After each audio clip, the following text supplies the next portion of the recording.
The bigger the government, the smaller the citizen.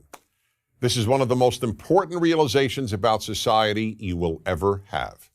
In fact, this understanding is the primary reason for America's unique success as both a free and affluent society. Everything gets smaller as the government gets bigger.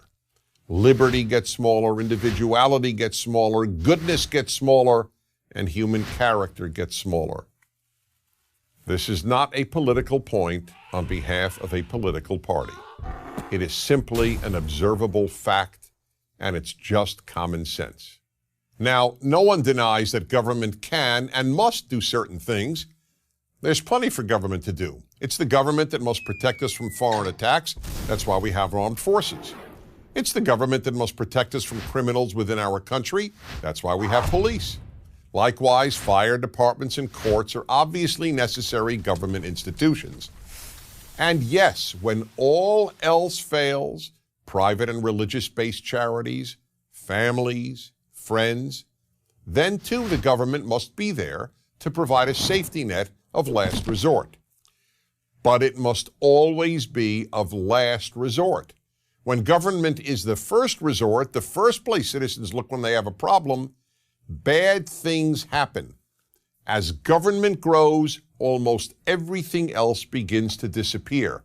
The first thing that goes when government gets bigger than it needs to be is goodness. Yes, goodness. As the state gets bigger, people simply do less good for their fellow citizens. After all, why help others when the government will do it for you?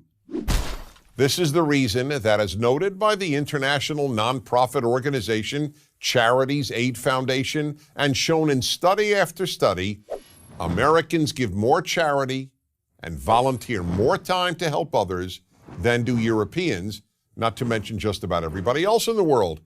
From the beginning, Americans understood that government must be small, and therefore individuals must devote time and money to helping others, as well as non-governmental institutions of goodness.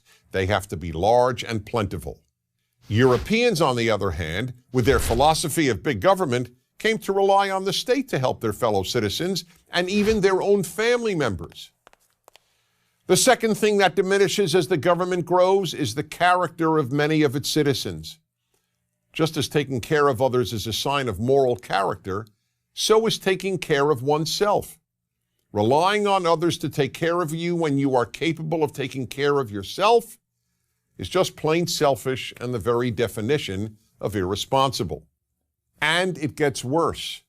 The more people come to rely on the state to take care of them, the more they begin to develop a sense of entitlement. A sense of entitlement is the belief that you do not owe others, but that others, in this case the state and your fellow citizens whose money supports the state, owe you. A sense of entitlement creates two other bad character traits: ingratitude and resentment. The more people expect to be given, the less grateful they will be for what they are given. And they get resentful when any of those entitlements are taken away. The third thing that bigger government diminishes is liberty. This should be obvious. The more government, the more rules, the less liberty. In much of Europe, for example, governments tell store owners how many hours they can keep their own stores open. That's right. In France and Germany, for example, you can't keep your own store open past a certain hour. And you can't open your store before a certain hour. And in the United States, the Federal Register was 2,620 pages long in 1936. By 2012, it contained 78,961 pages of rules and regulations. There are, however, some things big government always does increase: corruption, fraud, and theft. How could it not? Unless you think people are angels and that political power attracts angels, you know that a lot of people with almost unlimited power and with access to almost unlimited sums of money will abuse those powers. So for all these reasons, small government was the vision of the people who founded the United States of America.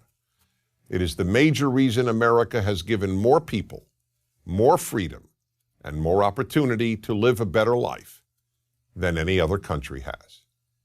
I'm Dennis Prager.